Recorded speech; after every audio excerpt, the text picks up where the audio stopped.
নমস্কার, গুরু কৃপাহি কেবলম। আমি আজ আপনাদের একাদশভাবে মঙ্গল গ্রহ বসে থাকলে জাতক জাতিকাদের কি প্রভাব হয় সেই নিয়ে বিস্তারিত আলোচনা করব। বিগত কয়েকদিন আগে লগ্ন থেকে দশম ঘর অর্থাৎ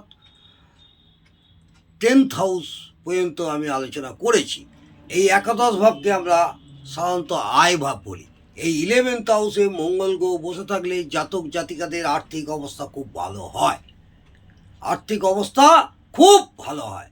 এদের এদের সন্তান নিয়ে দুশ্চিন্তা থাকে না। এই সব জাতক জাতিকাদের সন্তান নিয়ে কোনো দুশ্চিন্তা থাকে না, কারণ একাদশ ভাব হলো পার্টনারের অর্থাৎ সপ্তম ভাবের সপ্তম ভাবের পঞ্চম ঘর। এটা মাথায় রাখবেন। আবার একাদশে মঙ্গল থাকলে, একাদশে যদি মঙ্গল থাকে, সেই মঙ্গল জাতক বা জাতিকার পঞ্চমে সোজাসুজি দৃষ্টি দেয়।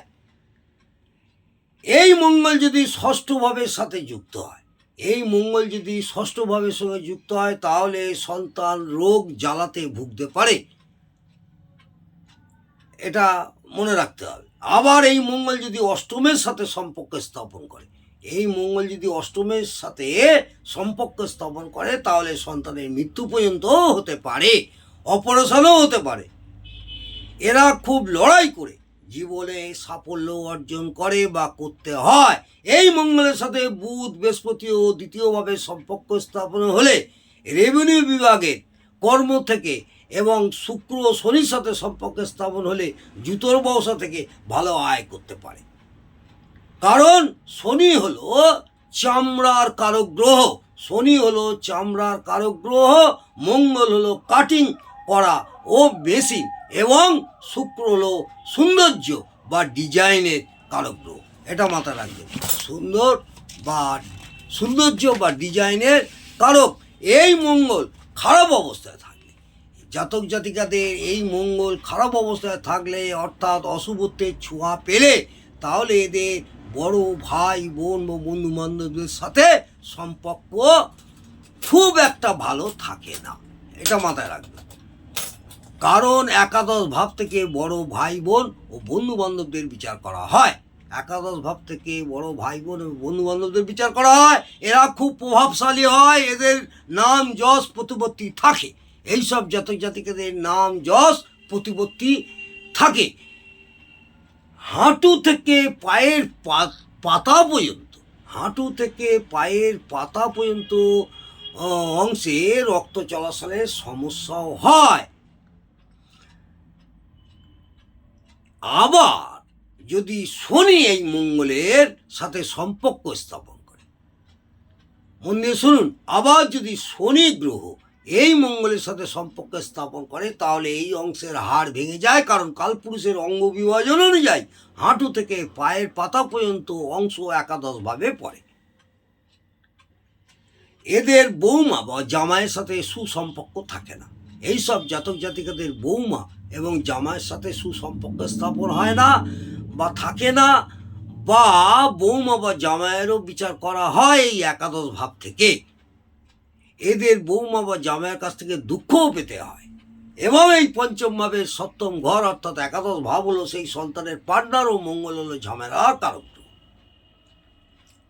এই মঙ্গল রাহু বা কেতুর সাথে যুক্ত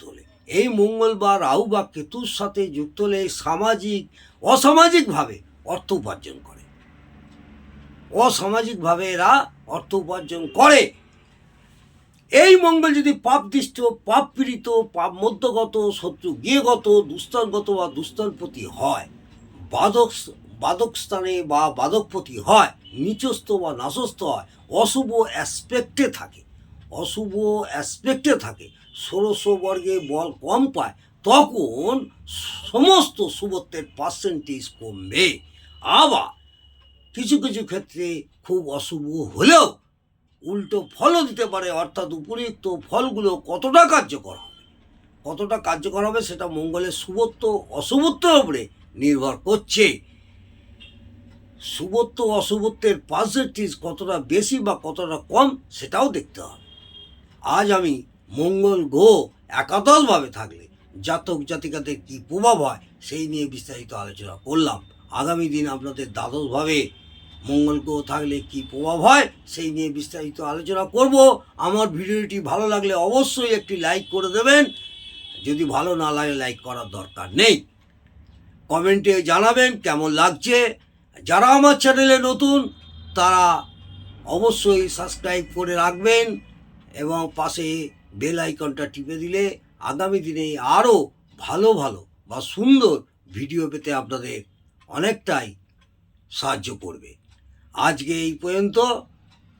জয় মা তারা, ভালো থাকুন।